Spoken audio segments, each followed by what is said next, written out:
Hello, my name is Eldene. I'm about to go on stage in about 5 minutes. I just wanted to let you guys know I feel like this is just really important for me to get my message out, just so that people can begin to hear different versions of a cancer story.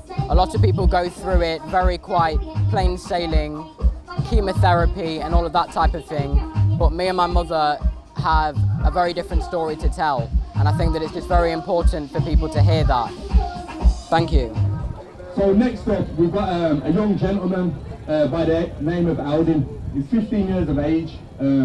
Already he's lived a very eventful life, so to speak. Thank you. Go on, Mikey. Cancer. It's a scary word. None of us want to be dreaded with the sentence that starts in Y and ends in R. You have cancer. As surprising as it may be, the NHS now says that 1 in 2 people will develop some form of cancer in their lifetime. Why is this, when we are continuously shown the supposed high success rates of chemotherapy? The truth is, chemotherapy doesn't cure cancer. It destroys the cells, yes, but doesn't eradicate the usually no more than 30% chance of relapse. Chemotherapy also leaves the body in a hellish state of low immunity, damaged organs, and can even affect fertility, among many other things. You may be wondering why I sound so passionate about these topics at my age of 15. Well, this is because in the early hours of a Saturday morning, on the 26th of May, 2018, my mum was told that I was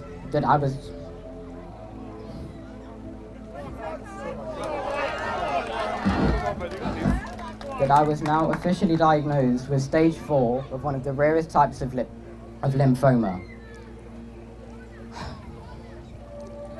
The weird part of this story, which I'm sure you're sensing, is that in fact my mother had diagnosed me first, down to the exact type of cancer.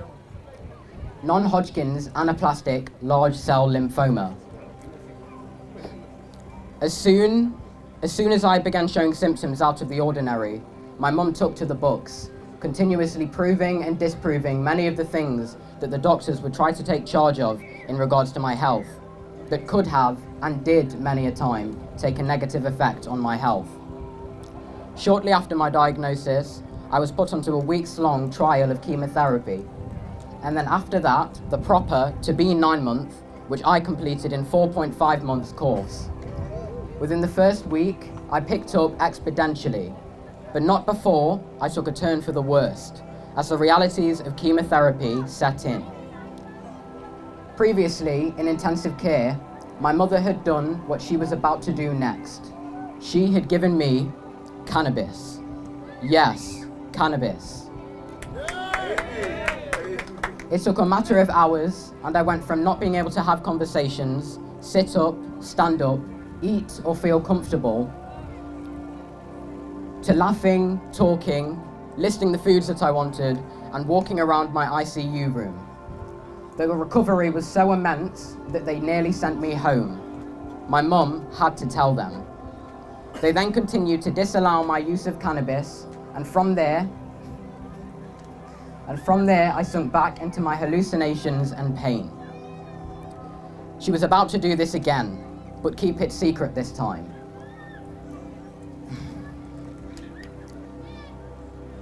I must apologise, I've literally forgotten my words.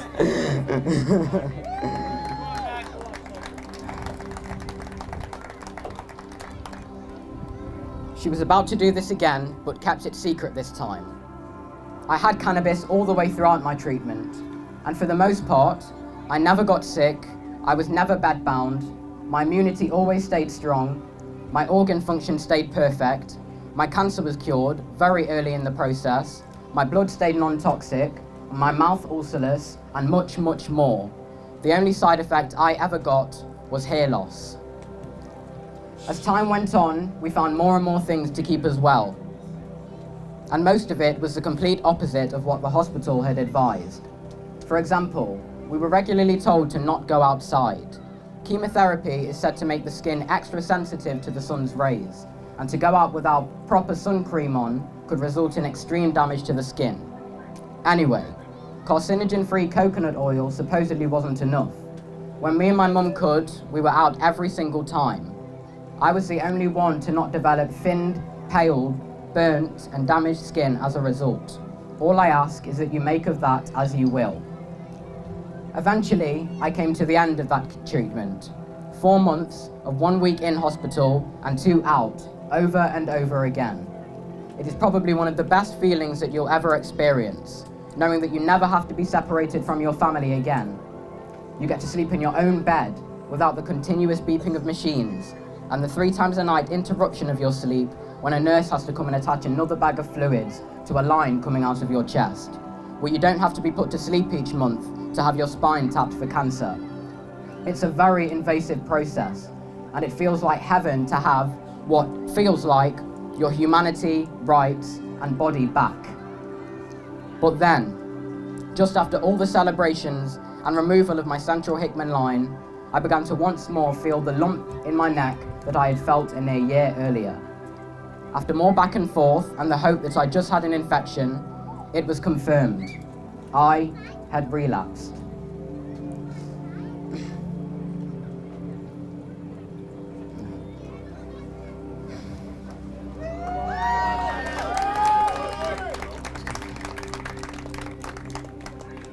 We were told about the next course of action, and my central Hickman line was put back in, the perfect Christmas present.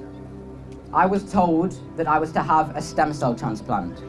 In simple terms, a whole new immune system, as the cancer had now spread to my stem cells.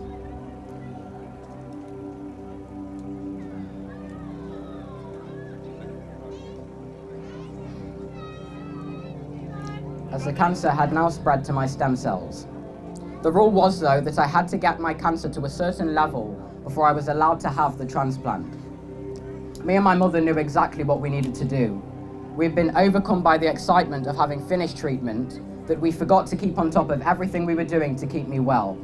And so I got back onto it, and hardcore this time. No meat, dairy, high sugar foods.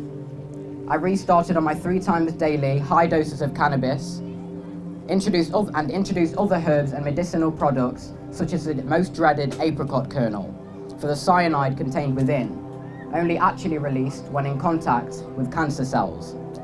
And heavens behold, the hospital was shocked to find that my cancer was not only at the perfect level to go ahead with the transplant, but it was 100% gone.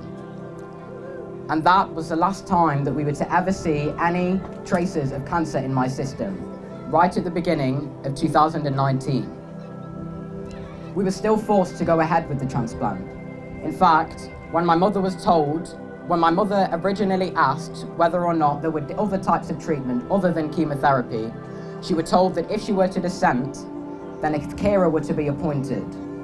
A carer to sign the forms on behalf of me.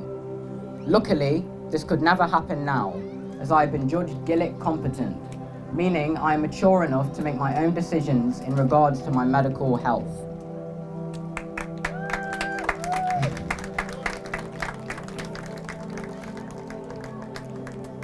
I have seen so much of the hospital, the good and the bad.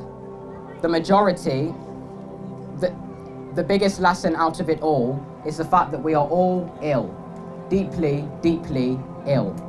And the wide majority are not many steps away from developing a dreaded illness such as cancer. So, my question to you today is, what can you see in your life that could be putting your body at a disadvantage? And how are you going to move towards healthier ways before it's too late? 95% of disease is a choice. My name is Eldene Gordon, and that is my story.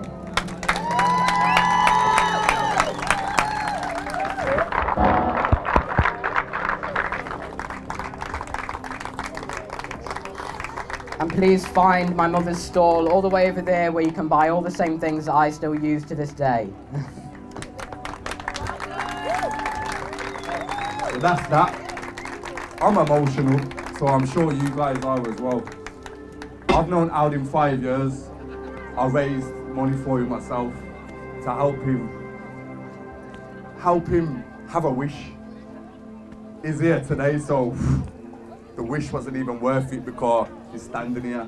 So I don't even know what to say right now because I'm a little bit emotional, but I'd just like to say thank you to everybody. It's been an absolute pleasure, and I hope you enjoy the rest of your day. Love. I've just done my first talk on stage, and it definitely wasn't perfect, but I realised that I've now learnt something. I realised that it's not about getting everything that you planned completely correct, but it's more about seeing what you can improve on, which I can already see, and then carrying that through. But I just feel really grateful because today was kind of a first experience doing that, and it was a really good one, and it was really raw, and yeah, I just got emotional. I didn't think I would get emotional, but yeah, thank you. Smashed it. Well done. Well done. So proud of you. Well done. Boom. That Well first done. public speak out the way.